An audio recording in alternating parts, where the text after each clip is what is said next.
Media ముఖ్యంగా మిమ్మల్ని అందరూ అడుగుతున్నాను, మీకు సిగ్గుందా అని. ప్రతి ఒక్కడు కూడా ఏదో ఒక మతంలోనో కులంలోనో జన్మించాల్సిన భారతదేశంలో. అది మన చేతిలో ఉండదు.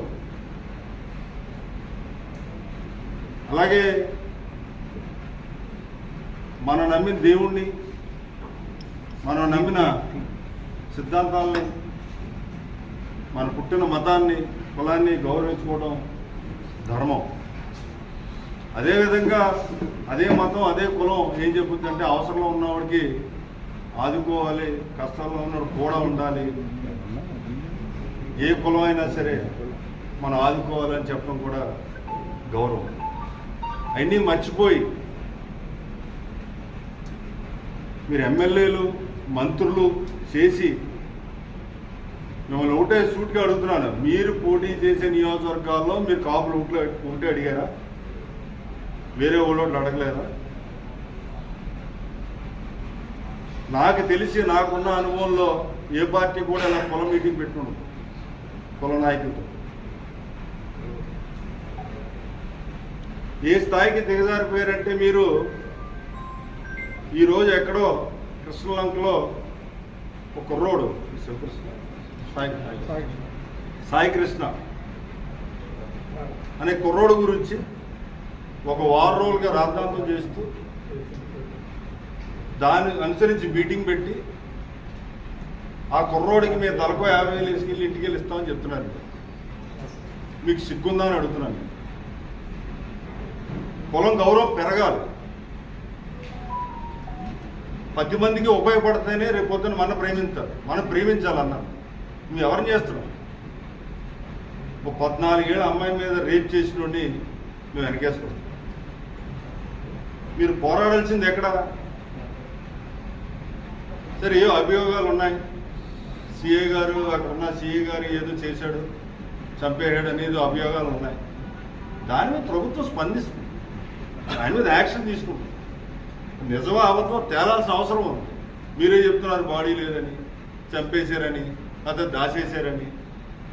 అభియోగం ఉంది కాబట్టి సీఎం చంద్రబాబు నాయుడు గారు, ఉప ముఖ్యమంత్రి పవన్ కళ్యాణ్ గారు కూడా ఇంటి బస్సులో దీని మీద విచారణ జరిగి న్యాయం చేయాలని చెప్పారు. అది చూసుకుంటుంది. చట్టం చేతిలో తీసుకుంటే ఎవరో ఒప్పుకోరు, అది చేద్దాం. కానీ మీరు ఎవరిని వెనకేసుకొస్తున్నారు? కులం అని 22 కేసులు ఉన్న కుర్రోడిని, ఒక మర్డర్ కేసు, మానభంగం case, POCSO case, blackmail case, kidnap case, ఎన్ని ఉన్నామని వెనకేసుకొస్తారు. పైకి కులం అంటారు. క్యారెక్టర్ లేనుడు ఏ కులం అవుతాయి? అలా మీకు క్యారెక్టర్ ఉందని అడుగుతాను. మీకు మీరు మాజీ మంత్రులు, మాజీ ఎమ్మెల్యేలు దీన్ని ఆపాదిస్తారా? కళ్యాణ్ గారు ఏ రకంగా ఆపాదిస్తారు? మీరు దొమ్మగా ఎత్తున్నాం.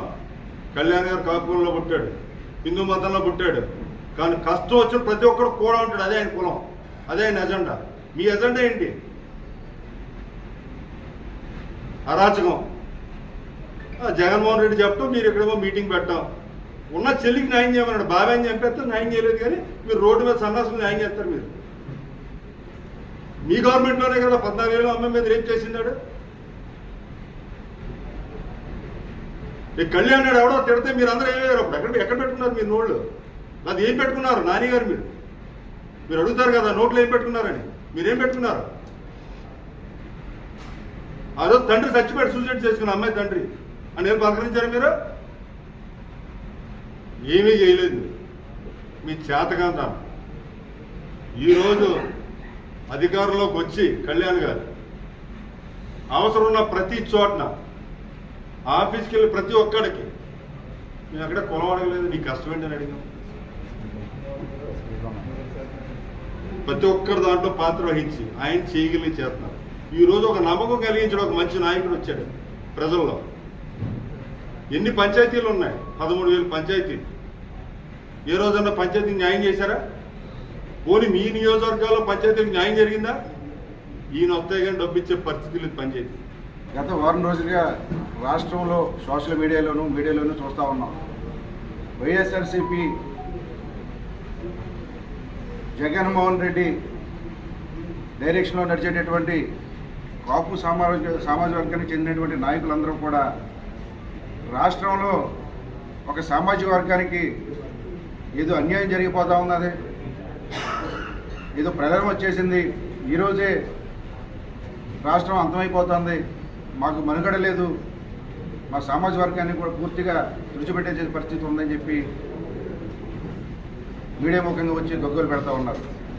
ముఖ్యంగా దీనికి పవన్ కళ్యాణ్ గారిని ఆపాదిస్తూ ఒక కులాన్ని అంటగడుతూ పవన్ కళ్యాణ్ గారిని ప్రతి విషయంలోనూ కూడా రాష్ట్రంలో ఏ విధంగా ఏ మూల జరిగినా సరే వైఎస్ఆర్సీపీ నాయకులు, సోకాల్ నాయకులు వీళ్ళందరూ కూడా పవన్ కళ్యాణ్ గారు ఏ మంచి పని చేసినా సరే దాన్ని వక్రీకరిస్తూ మరి మీడియా ముందుకు వచ్చి నాన్న అల్లర్లు చేస్తూ రాష్ట్రంలో కులాల మధ్య మతాల మధ్య జగన్మోహన్ రెడ్డి అండ్ కో మరి చిచ్చు పెట్టడానికి వారి యొక్క రాజకీయ భవిష్యత్తుని అంధకారంలోకి వెళ్ళిపోయినటువంటి దాన్ని మళ్ళీ మేము ఉన్నాం మా ఉనికి చాటుకునే విధంగా ఈరోజు ప్రవర్తిస్తూ ఉన్నారు. తూర్పుగోదావరి జిల్లాలో కాపు నాయకులు కాపులకు అన్యాయం జరిగిపోతుంది, సాయి కృష్ణ అతన్ని మర్డర్ చేసి శవం కూడా దొరక్కోకుండా చేసేశారు అనే ఆరోపణలు చేస్తూ పవన్ కళ్యాణ్ గారు కాపులకు అన్యాయం చేస్తున్నారని ఆరోపణలు చేస్తూ మీటింగ్ పెట్టడం జరిగింది. అసలు పవన్ కళ్యాణ్ గారు కానీ పవన్ కళ్యాణ్ గారి క్యారెక్టర్ కానీ మీకు అసలు ఆలోచన ఉందా? భారతదేశ చరిత్రలో ఏ రాజకీయ నాయకుడు లేనంటే ఆలోచన ఉన్న వ్యక్తి పవన్ కళ్యాణ్ గారు. కులాలు లేవు, మతాలు లేవు, వర్గాలు లేవు, ప్రాంతాలు లేవు, అందరూ ఒక్కటే అనే భావన ఉన్న నాయకుడు పవన్ కళ్యాణ్ గారు. మొన్న హైదరాబాద్లో ఒక అమ్మాయి కోమాలో ఉంటే ఆయన ప్రత్యేకంగా వెళ్తే ఆ అమ్మాయి లేచి కూర్చుంది. ఆయన చూడగానే ఆయన ఏం కులం, ఆ అమ్మాయిది ఏం కులం, కులం చూడడం, ఎక్కడ బాధ ఉంటే అక్కడ, ఎక్కడ కష్టం ఉంటే అక్కడ ఆయన ఉంటారు. ఇప్పుడు ఇంతవరకు స్వతంత్రం వచ్చి 72 సంవత్సరాలైనా కూడా ట్రైబల్స్ వెళ్ళటానికి దారి లేక, కరెంట్ లేక నానా ఇబ్బందులు పడుతుంటే, వేసుకుంటానికి చెప్పులు లేకుండా ఇబ్బంది పడుతుంటే వాళ్ళకి చెప్పులు కొనిచ్చి ట్రైబల్స్కి రోడ్లు వేసి కరెంట్ ఇచ్చిన నాయకుడు పవన్ కళ్యాణ్. ఆయన మరి కులం ఆలోచించాడా? అటువంటి నాయకుడిని మీరు టార్గెట్ చేసి జగన్మోహన్ రెడ్డి గారు ఏదో చెప్పారని. వైఎస్ జగన్మోహన్ రెడ్డి గారు క్యారెక్టర్ ఏంటి? చిన్నాన్ని చంపించాడు, తల్లిని దూరం పెట్టాడు, చెల్లిని దూరం పెట్టాడు, ఇసుక mafia, liquor mafia, mining mafia చేసి రాష్ట్రాన్ని అల్లకల్లోలం చేసేసి దోసేశారు. ఆ నాయకుడు ఆ కాపుల గురించి చెప్పేది. కులం ఎవరికైనా కూడి పెడద్దా? ఒక్కసారి మీరందరూ ఆలోచించండి. ఇక్కడున్న వారందరూ ఏ కులాలు? ఒకే కులమా? నీదే కులం, నీదే కులం, నీదే కులం. కులం కాదు, మతం కాదు, మంచి కూడి పెడదు. ఎవరినైతే నిజాయితీగా ఉంటారో, న్యాయంగా ఉంటారో, ధర్మంగా ఉంటారో వాళ్ళని మనం సపోర్ట్ చేయాలి. కులంతో సంబంధం లేదు. ఒక కులం తక్కువ వాడు మంచి పని చేస్తే మనం సపోర్ట్ చేయాలి. ఒక కులం గలవాడు, ఒక గొప్ప కులం పుట్టినవాడు తప్పు చేస్తే ఆయన శిక్షించాలి. అంతేగాని కులాలని కూడిపెట్టవు. నేను శాసనసభ్యుడిగా ఈ భీమవరం నియోజకవర్గంలో 3 సార్లు శాసనసభ్యుని అయ్యాను. నాకు కాపులు ఒక్కళ్ళే ఓటేశారా? కన్నా కులాలు ఓటేయలేదా? నేను అత్యధిక మెజార్టీతో 68,000 మెజార్టీతో గెలిచానంటే ఎన్ని కులాలు నాకు సపోర్ట్ చేస్తే నేను గెలిచాను? కాపులు ఒక్కళ్ళే ఇస్తేనే గెలిచానా? నీ కులాన్ని నువ్వు గౌరవించుకో, ఎదుటి కులాన్ని ప్రేమించు, అది నేర్చుకోండి దయచేసి. కాపు సోదరులందరికీ చెప్పేది ఏంటంటే, మీ కులాన్ని మీరు ప్రేమించుకోండి, ఎదుటి కులాలని ప్రేమించండి, గౌరవించండి, దగ్గరికి చేరదీయండి. అప్పుడు మనకి గౌరవం పెరుగుతుంది. 14 కేసుల్లో ఉండి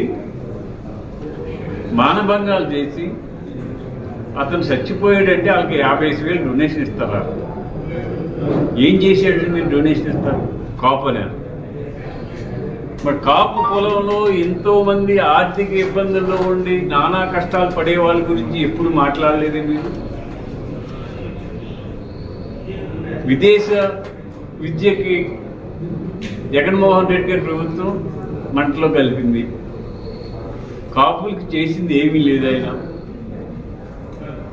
ఇంకా ఆయన పట్టుకుని మీరు గొప్ప నాయకుడు, ఈ రాష్ట్రాన్ని ఏళ్తాడు, మళ్ళీ మేము అధికారంలోకి వస్తాం, రఫా ఆడించేస్తాం. ఇదే అసలుగా ఉన్నతి పదవిలో ఉన్నవాడు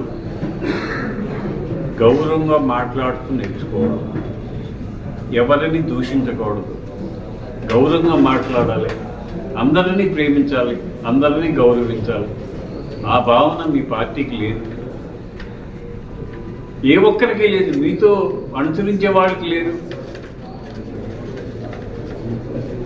పార్టీ ఆఫీసు గేట్లు పగలగొట్టడం, మనుషుల మీద దౌర్జన్యాలు చేయటం, ఇవేనా మీరు చేసే కార్యక్రమాలు? తప్పు చేసిన వారిని శిక్షిస్తారా, శిక్షించవద్దా? రాజశేఖర రెడ్డి గారి టైంలో ఒక అమ్మాయిని మానభంగం చేస్తే 5గురిని ఎన్కౌంటర్ చేయించారు.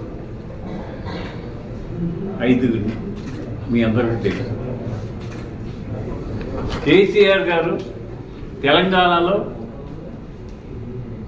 ఆటో మీద వెళుతూ ఒక అమ్మాయిని, ఆటో డ్రైవర్ 4 మానభంగం చేస్తే కేసీఆర్ గారు వాళ్ళు ఎన్కౌంటర్ చేయించారు. మన ప్రాంతం సుభిక్షంగా ఉండాలి, అందరూ సుఖంగా జీవించాలంటే లా అండ్ ఆర్డర్ కంట్రోల్లో ఉండాలి. పవన్ కళ్యాణ్ గారు ఆశయం కూడా అదే. లా అండ్ ఆర్డర్ ఎక్కడైతే కంట్రోల్గా ఉంటుందో, ఎక్కడైతే ప్రశాంతత ఉంటుందో ఆ ప్రాంతం అభివృద్ధి చెందుతుంది. లా అండ్ ఆర్డర్ కంట్రోల్ లేని ప్రాంతం అభివృద్ధి చెందదు. అభివృద్ధి చెందాలంటే లా అండ్ ఆర్డర్ కంట్రోల్లో ఉండాలి. అది చేయాలని కోరుకున్న వ్యక్తి మన పవన్ కళ్యాణ్ గారు. వారి ఆలోచన జాతీయవాదం, ప్రాంతీయవాదం కాదు. మన ఢిల్లీలో మీటింగ్ పెట్టారు, మనం జాతీయవాదంతో మెలగాలి, భారతదేశం అంతా ఒకటే, భారతీయులందరూ బాగుండాలి అనే ఆలోచనతో ఆయన నడుస్తున్న గొప్ప వ్యక్తి పవన్ కళ్యాణ్ గారు. ఆయన్ని విమర్శించే హక్కు ఎవరికీ లేదు. ఎందుకంటే ఆయన పార్టీ పెట్టి ఒక్క సీటు కూడా రాకపోతే నిరాశ చెంది రాజకీయాల నుంచి దూరంగా వెళ్ళిపోవాలి ఎవరైనా సరే. అటువంటి ధైర్యంగా నిలబడి మరలా ఎన్డీఏ కూటమి ఏర్పాటు చేసి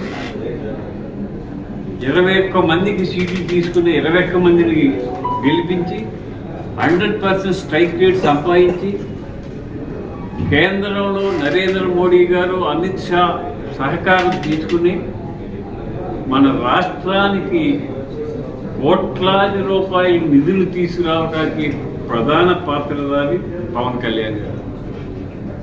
ఇప్పుడు అమరావతి రాజధాని ప్రపంచంలోనే అత్యధిక రాజధాని అవ్వాలనే ఆలోచనతో కోట్లాది నిధులు కేంద్రం నుంచి తీసుకొస్తున్నాం. పోలవరాన్ని అత్యంత వేగవంతంగా పూర్తి చేయడం కోసం కార్యక్రమాలు జరుగుతుంది. రేపు పుష్కర కాలంలో పోలవరం హ్యాండ్ ఓవర్ చేయడం జరుగుతుంది. స్టీల్ ప్లాంట్ ఆగిపోయిందని పునరుద్ధరించి 11,000 కోట్లు ఇచ్చి కేంద్రం ప్లాంట్ని పునరుద్ధరించింది. ఎంతో సహకారం చేస్తుంది నరేంద్ర మోడీ గారి ప్రభుత్వం. ఎన్నాటికి కారణం ఎవరంటే, మూల పురుషుడు ఎవరంటే పవన్ కళ్యాణ్. ఎన్డీఏ కూటమి చేయడానికి ఆయన 10 మెట్లు కిందకి దిగి ఎన్డీఏ కూటమి తీసుకొచ్చారు. ఆ 10 మెట్లు కిందకి దిగి తీసుకొచ్చిన మూలాన్ని ఈ రోజున ఈ రాష్ట్రం ఎన్ని ఆర్థిక ఇబ్బందుల్లో ఉన్నా కూడా నిలదొక్కుగలుగుతుందంటే, కేంద్ర సహకారం ఉందంటే అది పవన్ కళ్యాణ్ గారు సహకారం. అటువంటి నాయకుని విమర్శించే హక్కు లేదు. ఆయనది ఓపెన్ హార్ట్. కక్షలు లేవు, కారణ్యాలు లేవు, పగలు లేవు, ద్వేషాలు లేవు, కులం లేదు, మతం లేదు. అటువంటి వ్యక్తి ఎవరంటే మన పవన్ కళ్యాణ్. ఆయన మీరు విమర్శించేది ఈరోజు ఎవరు ఏ కులం, ఎవరు ఏ మతం, ఎవరు ఏ ప్రాంతం అనేది ఆలోచించుకోకుండా ఎన్డీఏ కూటమి అధికారంలోకి వచ్చిన తర్వాత ఆయన పదవులు ఇచ్చారు. ఆయన పదవులు ఒక కాపులకి ఇవ్వలేదు, అన్ని కులాలకి ఇచ్చారు, అన్ని మతాల వారిని దగ్గరికి చేరదీశారు. నేను వైసీపీ గవర్నమెంట్ వారికి, మా కాపు నాయకులకి చెప్పేది ఒకటే, అవసరం వచ్చినప్పుడు కులం, అవసరం లేనప్పుడు కులం అక్కర్లేదు. కాపు కులం అని చెప్పుకుని మీరు కాపును పరువు తీయద్దు. దయచేసి ఇలాంటి పిచ్చ పనులు చేసి ఉన్న కాపులకు ఉన్న గౌరవాన్ని పాడు చేయొద్దు. మీరు కులం వల్ల ఎవడో పైకి రాడు. ఎన్టీ రామారావు గారు పార్టీ పెట్టాడు, 6 మాసాల్లో రాష్ట్రానికి ముఖ్యమంత్రి అయ్యారు. ఆయన ఏ కులం? అప్పుడు ఆయన కులం పర్సెంటేజ్ ఎంత? మరి రాష్ట్ర ముఖ్యమంత్రి ఎలా అయ్యారు? కమ్మ కులాల్లో పుట్టాడు ఎన్టీ రామారావు గారు. ఆయన కులం ఎంత పర్సెంటేజ్ ఉందో ఆ రోజుల్లో రాష్ట్రంలో? ముఖ్యమంత్రి ఎలా అయ్యారు? కులమే సపోర్ట్ చేసిందా? అన్ని కులాలు ఒక మంచి వ్యక్తిని సపోర్ట్ చేయడానికి కులం అక్కర్లేదు, ఒక మంచి వ్యక్తిని కాపాడటానికి కులం అక్కర్లేదు, ఒక మంచి వ్యక్తి సాయం చేయటానికి కులం అక్కర్లేదు, ఒక మంచి వ్యక్తిని నిజాయితీగా నిలబెట్టడానికి కులం అక్కర్లేదు. ఈ కులాలని ఒక్కబెట్టి వర్గాలు ఎడగొట్టే ఆలోచన చేయకండి.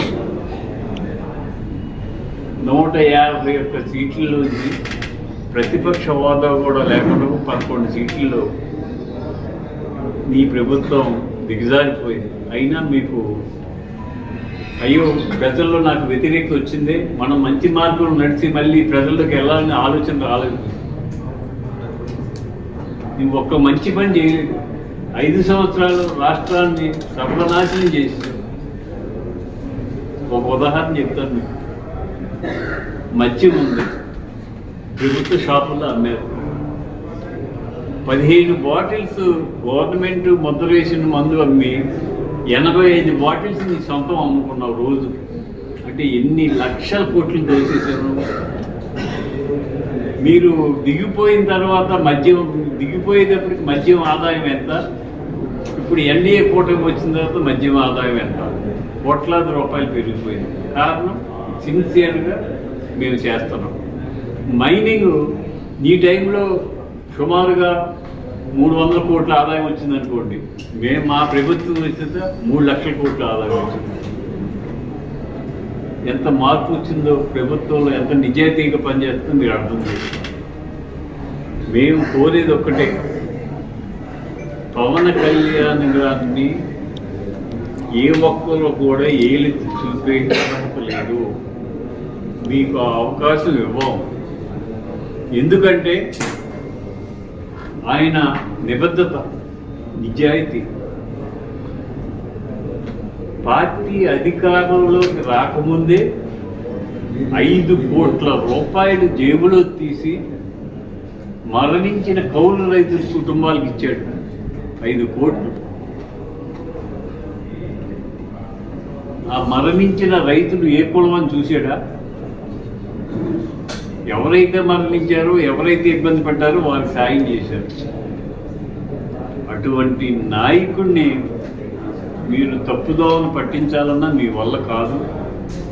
ఆయన నీతి, నిజాయితీ, న్యాయం, ధర్మంతో పరిపాలిస్తాడు. ఆయన చేసే ప్రతి కార్యక్రమం కూడా ప్రజలకు ఉపయోగపడాలి, పేద ప్రజలు సంతోషంగా ఉండాలని ఆలోచనతో పరిపాలన చేస్తాడు. ముఖ్యంగా యువతకు ఏ ఒక్కరు ఖాళీగా ఉండకూడదు, ఉద్యోగ అవకాశాలు కల్పించాలనే ఆలోచన ఉన్న వ్యక్తి కళ్యాణ్ గారు. అటువంటి వారి నాయకత్వంలో మేము ఉండటం మాకు గర్వంగా ఉంది. మేము కూడా ఇప్పుడు జనసేన అధ్యక్షుడు చంద్రబాబు ఉన్నారు, శేఖర్ ఉన్నారు, రమేష్ ఉన్నాడు, నేనున్నాను జనసేనలో. 24 గంటలు ప్రజల సేవ కోసమే ఆలోచించడమే తప్పితే కులాలు మతాలు వర్గాలు ప్రాంతాలు పార్టీలు అనే భేదం మాకు ఉండదు.